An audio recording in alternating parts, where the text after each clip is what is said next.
کہا تھا کہ 3 سے لے کر 10 تک کی جو تمیز لائیں گے اس کا حکم ہوتا ہے کہ تمیز مجموع ہو اور مجرور ہو، جمع لائیں اور اس کو زیر دیں۔ اگر غیر منصرف ہو تو حالت جرری میں زبر دیا جائے گا، لیکن وہ محلاً مجرور ہوا کرے گا۔ تو 3 سے لے کر 10 تک کی تمیز مجرور اور مجموع ہوتی ہے۔ اس میں کوئی فرق نہیں کیا جائے گا کہ وہ تمیز مذکر کی ہے یا مؤنث کی ہے۔ مذکر تمیز لائیں تب بھی مجموع اور مجرور، اور مؤنث تمیز لائیں تب بھی مجرور اور مجموع۔ فرق جو ہم کریں گے وہ عدد میں کریں گے۔ عدد کے لیے ایک بات سب سے پہلے ہمیں گنتی یاد ہونی چاہیے، عدد یاد ہونی چاہیے۔ ہم نے کل بھی آپ کے سامنے بیان کیا کہ عدد مذکر بھی لاتے ہیں اور مؤنث بھی لاتے ہیں۔ مذکر کے لیے ثلاثن، اربعن، خمسن، ستن، سبعن، ثمانین، تسعن، عشرن، اور مؤنث ثلاثتن، اربعتن، خمستن، ستتن، سبعتن، ثمانیتن، تسعتن، عشرتن۔ تو مذکر بھی عدد ہوا کرتی ہے اور مؤنث بھی عدد ہوا کرتی ہے۔ تو مذکر عدد کو تمیز مؤنث کے ساتھ اور مؤنث عدد کو تمیز مذکر کے ساتھ جوڑیں گے۔ مثلا میرے پاس یہ ٹوپی ہے، میرے پاس یہ ٹوپی کی عربی لاتے ہیں قلنسوۃ۔ ٹوپی کی عربی کیا ہے؟ قلنسوۃ۔ قلنسوۃ کی جمع قلانیس، اور یہ غیر منصرف ہے۔ حالت جرری میں اس کو زبر دیا جاتا ہے۔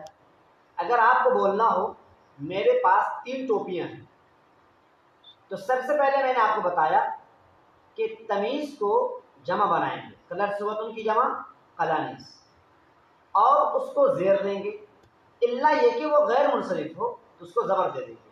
تو قلانیسہ یہ غیر منصرف ہے، مفاعلہ کے وزن پر ہے، مفاعل کے وزن پر جو ہوا کرتا ہے وہ غیر منصرف ہے۔ الف جمع کے بعد 2 حروف ہوں یا الف جمع کے بعد 3 حروف ہوں اور بیچ کا حرف کے ساکن ہو، یہ غیر منصرف کی پہچان ہے۔ جیسے مساجد، مصابیح، یہ سب غیر منصرف کے وزن ہیں۔ تو قلنسوۃ کی جمع قلانیس، یہ مؤنث ہے۔ تو قلانیس ہے قلانیسن، لیکن غیر منصرف ہونے کی بنیاد پر قلانیس ہے، یہ مؤنث ہے۔ اب سوال یہ پیدا ہوتا ہے کہ 3 مذکر لائیں گے یا مؤنث لائیں گے؟ تو جواب ملے گا مذکر لائیں گے۔ تو کیا کہیں گے؟ لدیہ، میرے پاس 3 ٹوپیاں ہیں، ثلاث قلانیس، ثلاث قلانیس۔ اگر کوئی ثلاثت بولتا ہے تو یہ غلط ہے۔ کیوں؟ کیونکہ قلنسوہ مؤنث ہے، مؤنث کے ساتھ مذکر اور مذکر کے ساتھ مؤنث لائیں گے۔ جیسے یہ کاپیاں ہیں، قراصۃ کی جمع قراریس، یہ بھی غیر منصرف ہے۔ میرے پاس 9 کاپیاں ہیں، لدیہ 9 کاپیاں ہیں۔ 9 کی عربی تسعن بھی آتی ہے اور تسعتن بھی آتی ہے۔ تسعن کا لانا یا تسعتن کا لانا یہ تمیز پر ڈیپینڈ کرتا ہے، تمیز پر محمول ہے۔ اگر تمیز مؤنث ہے تو تسعن لائیں گے، تمیز مذکر ہے تو تسعتن لائیں گے۔ تو قراصۃ کی جمع قراریس، یہ مؤنث ہے تو تسعن لائیں گے یا تسعتن لائیں گے؟ تسعن لائیں گے، کیونکہ تمیز مؤنث ہے تو یہ کیا لائیں گے؟ مذکر لائیں گے۔ تو تسع قراریس، اور یہ غیر منصرف اس لیے قراریس بولیں گے۔ اسی طریقے سے یہ قلم ہے، قلم کی جمع اقلام۔ میرے پاس 10 قلمیں ہیں، میرے پاس 10 قلمیں ہیں، لدیہ میرے پاس 10 قلمیں ہیں۔ اب 10 کے لیے عشرتن بھی لاتے ہیں اور عشرن بھی لاتے ہیں۔ تو سوال یہ پیدا ہو رہا ہے قلم کے لیے عشر لائیں گے یا عشرۃ لائیں گے؟ قلم مذکر ہے، میں نے کہا کہ تمیز اگر مذکر ہو تو عدد مؤنث لائیں گے، تو عشرۃ لائیں گے یا عشر لائیں گے؟ عشرۃ لائیں گے۔ اچھا، تمیز جمع ہوگی اور تمیز مجرور ہوگی، قلم کی جمع اقلام اور اس کے لیے کیا دیں گے؟ زیر دیں گے، تو کیا ہو جائے گا؟ عشرۃ اقلام من۔ یہ 3 سے لے کر 10 تک کا حکم تھا کہ جمع اور مجرور۔ اور اب میں آپ کو بتاتا ہوں 11 سے لے کر 99 تک، 11 سے لے کر 99 تک کی جو تمیز ہوتی ہے نا وہ مفرد ہوتی ہے اور منصوب ہوتی ہے، مفرد اور منصوب، جیسے قلمن، جیسے کراستن، جیسے غرفتن، جیسے میدانن، جیسے کرتن گیند، جیسے مروحتن، جیسے عینن، جیسے مدرستن، جیسے مسجدن، منصوب ہے اور مفرد ہے۔ کہاں سے لے کر؟ 11 سے لے کر کے 99 تک کی تمیز کہلاتے ہیں مفرد اور منصوب۔ یہ بات سمجھ آ گئی؟ اچھا، ایک بات اور سمجھنی چاہیے اس میں، کیونکہ 11 سے لے کر کے جو 19 تک کی جو عدد ہوتی ہے، 11 سے لے کر 19 تک کی جو عدد ہوتی ہے وہ 2 اعداد کو جوڑ کر کے مرکب بنایا جاتا ہے۔ 11 10 اور 1 11، 10 اور 2 12، 10 اور 3 13، 10 اور 3 یہ 2 کو جوڑا جا رہا ہے، اس کو مرکب کہتے ہیں۔ تو 11 سے لے کر 19 تک کے اس مرکب کو مرکب امتزاجی کہا جاتا ہے۔ کیا کہا جاتا ہے؟ مرکب امتزاجی۔ مرکب امتزاجی کہتے ہیں 2 اسموں کو بغیر کسی اضافت یا بغیر کسی اسناد کی نسبت پر جوڑ دینے کو مرکب امتزاجی کہتے ہیں۔ مرکب امتزاجی، کیونکہ مرکب توصیفی ہے، موصوف صفت کو جوڑنا۔ مرکب اسناد، جیسے کہ فعل کی نسبت آپ فاعل کی طرف کر دو، ضرب زید، یہ نسبت پائی جا رہی ہے، اس میں اسناد پایا جا رہا ہے۔ مرکب اضافی، جیسے غلام بکر، بکر کا غلام، یہ مرکب اضافی ہے۔ لیکن مرکب امتزاجی ان تینوں مرکبات سے الگ ایک چیز ہے کہ 2 اسموں کو بغیر کسی اضافت کے، بغیر کسی اسناد کے، بغیر کسی موصوف صفت کے رشتے کے 2 اسموں کو جوڑ، اس کو مرکب امتزاجی کہا جاتا ہے۔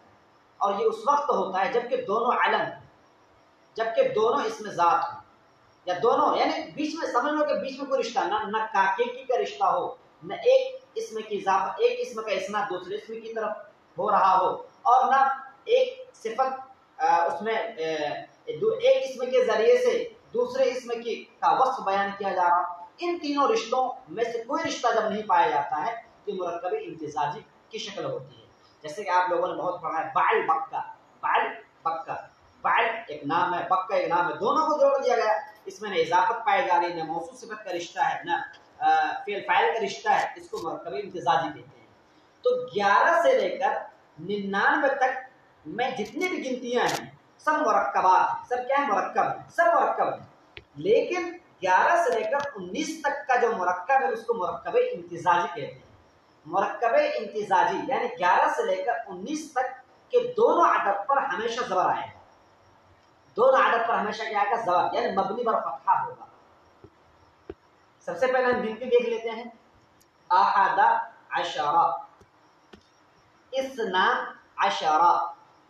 اثنا اس لیے میں کہہ رہا ہوں کیونکہ تثنیہ کی جب اضافت ہوتی ہے نون گرا دیا جاتا ہے، اثنانی تھا اصل میں، تو اثنا عشرہ، احد عشرہ، اثنا عشرہ۔ اب آگے دیکھتے ہیں، 13 14 15 16 آگے چلے، ایک اگر مذکر لائیں گے، ایک عدد اگر مذکر ہو، ایک جز اگر مذکر ہو تو دوسرا جز مؤنث ہونا چاہیے، ایک جز مذکر تو دوسرا جز مؤنث۔ 10 اگر مذکر ہے تو 3 مؤنث، 10 اور 3 13 ہے نا، 10 اگر مذکر ہے تو 3 مؤنث، 10 اگر مؤنث ہے تو 3 مذکر، سمجھ رہے ہیں نا؟ 13 جیسے آپ بولنا 13، تو آپ اگر ایک طرف بولتے ہو عشرہ تا کے ساتھ، عشرہ تک ایک زبر دینا ہے، جیسے زبر تو دینا ہے 19 تک، دونوں جز کو زبر دینا ہے، لیکن فرق کیا ہوگا کہ دو اجزاء میں سے ایک کو مذکر لائیں گے تو ایک کو مؤنث لائیں گے، سمجھ رہے نا؟ تو ثلاثہ اگر بولتے ہیں ثلاثہ تو کیا بولتے ہیں؟ عشرۃ، ثلاثہ عشرۃ، اربعہ عشرۃ، خمسہ عشرۃ، ستہ عشرۃ، سبعہ عشرۃ، ثمانیہ عشرۃ، تسعہ عشرۃ۔ سب میں عشرۃ عشرۃ کہا نا، سب میں کہا نا، اور ایک طرف سب کو مذکر کہا نا، ایک طرف سب کو مؤنث کیا۔ اس کو پلٹ دیجیے، ثلاثۃ عشرۃ یا عشرہ؟ عشرہ، ثلاثۃ عشرہ، اربعۃ عشرہ، خمسۃ عشرہ، ستۃ عشرہ، ثمانیۃ سبعۃ عشرہ، ثمانیۃ عشرہ، تسعۃ عشرہ۔ بالکل آسان ہے نا؟ تو گنتی بھی ہمیں یاد ہونی چاہیے۔ احد عشرہ اور اثنا عشرہ کو چھوڑ کر کے ان دونوں کا حکم الگ ہے، آگے الگ ہے۔